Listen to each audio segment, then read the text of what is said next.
Praise the lord. యేసుక్రీస్తు నామమున అందరికీ శుభోదయం.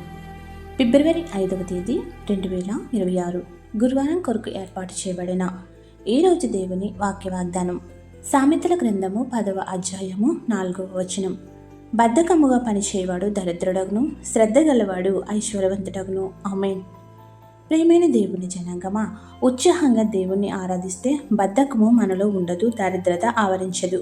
జీవమిచ్చే యేసయ్యను ఆరాధించే మనము మెలకువ కలిగి శ్రద్ధ గలవారముగా ఆయనను వెతికితే ఐశ్వర్య ధనగణతలతో నింపువాడు. సోమరిగా ఇంట్లో కూర్చుని ఉంటే ఐశ్వర్యం వెతుక్కుంటూ రాదు. ఐశ్వర్యం రావాలంటే దేవుని సన్నిధిలో నివాసిగా ఉండాలి, ఆయన మార్గంలో పయనించాలి. ప్రార్థన. సర్వ ఆశీర్వాదములకు కారకుడైన మా క్రీస్తునాథ, మేము శ్రద్ధ కలిగి నిన్ను వెతికి నీ సన్నిధిలో నివసించే ధన్యతలతో నడిపి నీవు ఇచ్చే ఐశ్వర్య ధనగణతలను ఉచితముగా అనుగ్రహించుచున్నందున నడిపించి వర్ధిల్ల చేయం. రోజు వాగ్దానముల ద్వారా మమ్మల్ని నీ సన్నిధికి రాణిస్తూ వినిపింపచేస్తూ వాక్యం ద్వారా మాతో మాట్లాడుతూ స్వాంతన చేకూరుస్తున్నందుకు వందనాలు. ఎందరో తమ ప్రార్థన అంశములు నీ సన్నిధిని విన్నవిస్తూ నీపైనే ఆనుకుని ఉన్నారు. ప్రతి బిడ్డ యొక్క మనవులను ఆలకించి అరుదంతులుగా నూరంతులుగా ఫలింపచేసి నీ సాక్షులుగా నిలపమని, నేడు పెళ్లి రోజులు, పుట్టినరోజులు, ఇతర శుభకార్యములు చేసుకుంటున్న నీ ప్రియ బిడ్డలపై నిండుగా దీవెనల వర్షం కుమరించుము. ఎవరైతే బాధలలో, శ్రమలలో, కష్టములలో, ఇబ్బందులలో, నష్టములలో, అప్పులలో, దుఃఖములో, అనారోగ్యములతో ఉన్నారో వారికి నీ ఆదరణ ఇచ్చి గొప్ప స్వాంతన చేకూర్చి ఆదుకొనుము.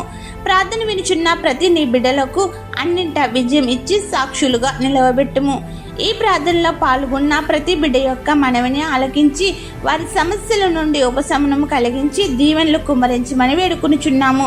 ఈ పరిచర్య చేయుచున్న మాపై నీ ఆశీర్వాదములను, తలాంతులను, భాగ్యములు, స్వస్థతలు, గర్భఫలములు హించమని వేడుకుంటూ ఏ అంశం మరచితమో విడిచితమో అవన్నీ నీకే సమర్పిస్తూ తండ్రి, కుమార, పరిశుద్ధాత్మ యేసుక్రీస్తు నామమున శ్రద్ధ కలిగి భయభక్తులతో ఆయన ఇచ్చే ఐశ్వర్య ధనఘనతలను కుమ్మరించుకునే వరములను దేవాది దేవుడు మనెల్లరకు దయచేయునుగాక.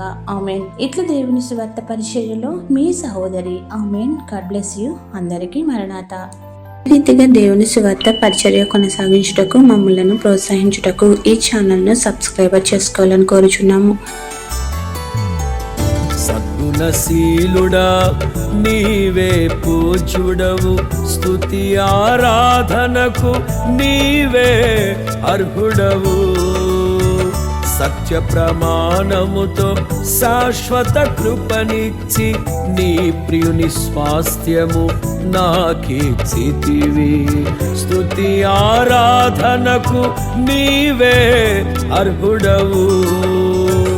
సత్య ప్రమాణముతో శాశ్వత కృపనిచ్చి నీ ప్రియుని స్వాస్థ్యము నాకిచ్చితివి. యేసయ్యా నీ సంకల్పమే ఇది, నాపై నీకున్న అనురాగమే. యేసయ్యా నీ సంకల్పమే